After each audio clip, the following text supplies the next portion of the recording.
नमस्कार मित्रों। जीवन छाया की तरह है। अभी आप लोग सोच रहे होंगे कि ये बंदा चेहरा क्यों नहीं दिखा रहा है, क्यों अपने चेहरे को छिपा रहा है। सिक्के के दो पहलू हैं। सामाजिक तौर पे जो समाज की व्यवस्थाएं पहले थी, वो राजनीतिक स्तर के कारण आज बिगड़ती जा रही है। मोदी का विरोध करते करते देश का विरोध करने लगे हैं। मोदी का विरोध करते करते समाज को लड़ा रहे हैं। मोदी का विरोध करते करते वोट चोरी की बात कर रहे हैं। जो बंदा मर गया है, जो बंदा नहीं है, जो बंदा 10 जगह अपना वोटर आईडी बना रखा है, क्या ये वोट चोरी नहीं है? जिन की दुनिया में होने की कोई कल्पना करें तो वो है ही नहीं। 10 साल 15 साल पहले चला गया हो। क्या उस आदमी के नाम पे वोट गिराया जा रहा है? क्या ये वोट चोरी नहीं है? अगर जनमत हो रहा है, अगर वोटिंग के बारे में खोजबीन हो रही है कि कोई आदमी है या नहीं है, इसमें हंसते हंसते विपक्ष पार्टी को सपोर्ट करना चाहिए, ना कि देश को गर्त की ओर ले जाना चाहिए। सामाजिक वातावरण को बिगाड़ करके आप क्या पाना चाहते हैं? सिर्फ सत्ता, सिर्फ सत्ता, सिर्फ सत्ता। क्या आप इस सत्ता के धन को ऊपर लेकर के जाएंगे? क्या आप अपने जीवन में ऐसा कुछ कर सकते हैं जो समाज के लिए भलाई का काम हो? नहीं। हर चीज में, हर जगह में सिर्फ विरोध। देश की उन्नति की बात क्यों नहीं करते? उस संसद भवन के अंदर में एक एक रुपया जो लोगों का लगा हुआ है, एक एक रुपया हर नेताओं के ऊपर जो खर्च हो रहा है, जो टैक्स के पैसे से चल रहा है, क्या टैक्स का पैसा, भारत की जनताओं की मेहनत का पैसा आप ऐसे उड़ा देना चाहते हैं? आप गंभीर बातों को ना करके इधर उधर की बात करके संसद को बर्बाद कर रहे हैं। क्या आप देखना नहीं चाहेंगे कि समाज के जो बुजुर्ग लोग हैं वो क्या कहना चाहते हैं? जो पिछड़ी जाति में हैं वो क्या कहना चाहते हैं?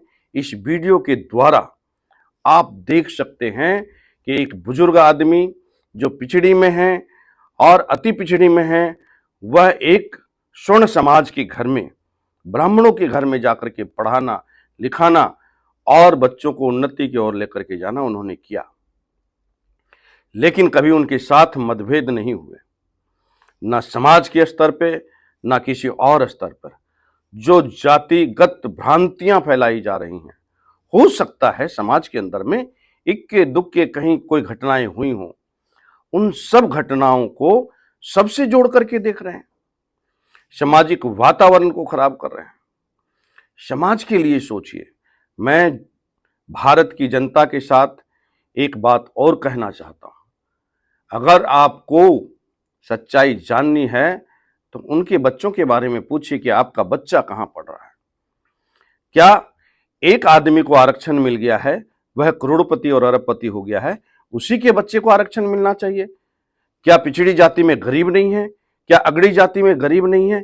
क्या उनको आरक्षण नहीं मिलना चाहिए? जो बिल्कुल गरीब हैं उन सब का अधिकार है उनको आरक्षण मिले, उसका लाभ मिले, ना कि जातिगत एक ही परिवार के 10-10 आदमियों को काम मिल रहा हो। ऐसा नहीं होना चाहिए। हर आदमी को राजनीतिक स्तर से ऊपर उठ करके इसके बारे में सोचना चाहिए। इस वीडियो के द्वारा आप देखिए कि एक गांव का शिक्षक जो अति पिछड़ी जाति से आते हैं, उनका क्या कहना है, उनको सुन करके आपको समझ में आएगा। अगर हम धन संपत्ति को इकट्ठा करके टैक्स देते हैं, उस टैक्स से भारत की उन्नति हो रही है। एक और भारत के अंदर में, हर राज्य के अंदर में जो चला है ना, मुफ्त का बांटना, ये मैं केंद्र सरकार से भी कहना चाहता हूं, ये मुफ्त का बांटना बंद करें। क्योंकि गरीब लोग जितने भी हैं वो अनाज को उठा करके 70% लोग बाजार में बेच दे रहे हैं। उसकी जांच होनी चाहिए, उसके बारे में पता होना चाहिए कि सच में उन लोगों को मिल रहा है कि नहीं मिल रहा है जो अति गरीब है। सिर्फ पेपर वर्क पे काम नहीं होना चाहिए, वह जमीनी स्तर पे भी काम होना चाहिए। स्वर्ण समाज, पिछड़ी समाज, इससे कोई लेना देना नहीं है। लेना देना है तो गरीबी से।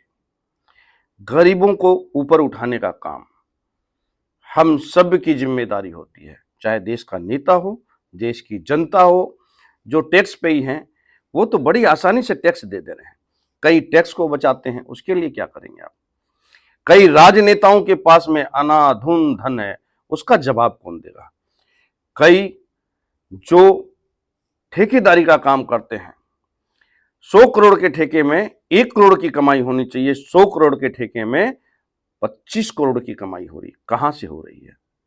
ऐसा क्या घोटाला हुआ है? इन सब के विषय में सोचना चाहिए।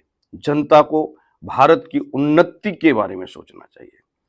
तो आप अब इस वीडियो को देखें और अपना मत जरूर दें कि हमें हमारे देश के अंदर में क्या करना है। इस वीडियो के द्वारा आप देखिए कि गांव के अंदर में कभी भी ऐसे भेदभाव नहीं हुए। तो मास्टर साहब, हम लोग बचपन में आपसे पढ़ाई वढ़ाई सब किए। जो आज का सामाजिक वातावरण है वह खराब हुआ। लोग जातिवाद का जो लड़ाई लगाता है, नेता लोग जो लड़ाई लगाता है, उससे हम लोग को कोई लेना देना नहीं। लेकिन कुछ लोगों को भ्रांति है कि ब्राह्मणों ने अत्याचार किया, लेकिन हमने आज तक अपने बचपन से लेकर नहीं देखा। आप हमसे काफ़ी उम्र में भी बड़े हैं, तो क्या ऐसा वातावरण था पहले? कभी नहीं था, शायद होगा भी नहीं। जब तक देख रहे हैं हम लोग, अच्छा है। इससे ज़्यादा और अच्छा क्या खोजते हैं? इससे ज़्यादा अच्छा होने के लिए और कुछ करना पड़ेगा। देश के एक लोगों को करने से नहीं होगा, सबों को करना होगा। और करना इस तरह से है, जो चाहें वो ही करेंगे, ये मन से निकाल दो। जो नहीं चाहेंगे वो कैसे करेंगे, उसके बारे में सोचिए। तो ये क्या हाल है? अच्छा, बाजार में राजपूत लोग या कभी कोई आपका जमीन संपत्ति हड़पने ब्राह्मण कोई आया? कोई काहे आएगा? कोई नहीं आया। हमको जानकारी नहीं थी, हमारे मित्र के द्वारा ही जो है बोला कि ब्राह्मणों ने ऐसा कर लिया, ऐसा कर लिया। जब उससे पूछे, आप अपने पिताजी से पूछिए, दादाजी से पूछिए, तो बोला नहीं, वो लोग तो कभी नहीं बोला कि ब्राह्मण लोग ऐसा किया। तो सामाजिक के अंदर में जो भ्रांति फैलाई गई है, इसको दूर करने का कोई ना कोई तो रास्ता ढूंढना चाहिए समाज को। समाज को ढूंढना चाहिए, लेकिन ढूंढेगा कौन? समाज में वो ऐसा आदमी चाहिए जो उसको ढूंढ सके। ब्राह्मणों ने तो आज तक कभी कुछ ऐसा किया ही नहीं। रहा बात राजपूत लोगों की, उन्होंने भी कुछ नहीं किया। फिर आप कहाँ जा रहे हैं? जहाँ जा रहे हैं वहाँ से मुड़ जाइए। कुछ नहीं मिलने वाला है, मिलेगा आप में, हम में, सबों में। यानी सबको मिलकर सामाजिक वातावरण को ठीक करना चाहिए। हाँ, लेकिन जो नेता लोग जो कहता है, ये सब फालतू का बकवास है। हाँ, वोट के लिए लड़ाई करता है। ठीक। अब इस वीडियो के बाद अब मैं आपको बताना चाहता हूं, क्या आप इस बात से सहमत हैं? अधूरी बातों को, इधर उधर की बातों से सुन करके क्या अपने आप को और समाज को बर्बाद करना चाहते हैं?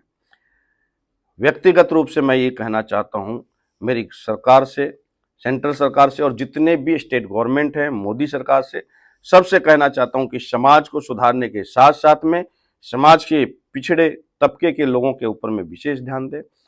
अगड़ों के साथ अन्याय ना करें, क्योंकि अगड़ी जाति कभी भी किसी के साथ गलत नहीं किया है। इन सब बातों को मिथ्या की जाती है। मैंने पहले भी शुरुआत में कहा कि कुछ घटनाएं मैं मान सकता हूं कि आगे पीछे कहीं हुई हो, किंतु ये अंग्रेजों की लगाई हुई जो आग है, जातिगत आग है, उस आग में ना जलें। उस आग में जलने से समाज की ही खराबी होगी। एक जब विवाह होता है, उस विवाह के अंदर में कुम्हार के यहाँ से मिट्टी के बर्तन आते हैं, नाई के यहाँ से काम होता है, और जातियों के यहाँ से काम होता है, उनके बगैर तो काम हो ही नहीं सकता। फिर अगड़ी जाति आती है। तो वह एक जातिगत समाज नहीं था, वह वर्ण व्यवस्था थी। तो उस वर्ण व्यवस्था के बारे में आप सोचिए कि पहले के लोग कितने विद्वान थे कि जो कोई भी भूखा ना रहे। क्या शराब पी करके नाली में पड़े हुए आदमी को, चाहे वो ब्राह्मण हो, जनेऊधारी हो, वह पड़ा हुआ क्या कहलाएगा? कभी भी वह ब्राह्मण नहीं कहलाएगा, वह एक गंदा इंसान कहलाएगा। वैसे ही अगर कोई पिछड़ी जाति में विद्वान आदमी हो और कई वेदों का अगर ज्ञान कर लिया हो तो उसे पंडित कहेंगे। जैसे राजनीति के अंदर में हम लोग कहते हैं ये राजनीतिक पंडित है। पंडित का अर्थ ये नहीं है कि ब्राह्मण, पंडित का अर्थ ये होता है कि वह उसका ज्ञानी है। तो धन्यवाद मित्रों, और इसके लिए विशेष ध्यान देते हुए इसको ज़्यादा से ज़्यादा शेयर करें, और सबसे कहता हूं कि सब मिलजुल करके रहें। इन नेताओं के बातों में, इन नेताओं के भाषणों में, इनमें कहीं ना फंसे। जहां आप फंसेंगे वहां आपकी तकलीफें बढ़ जाएंगी। धन्यवाद।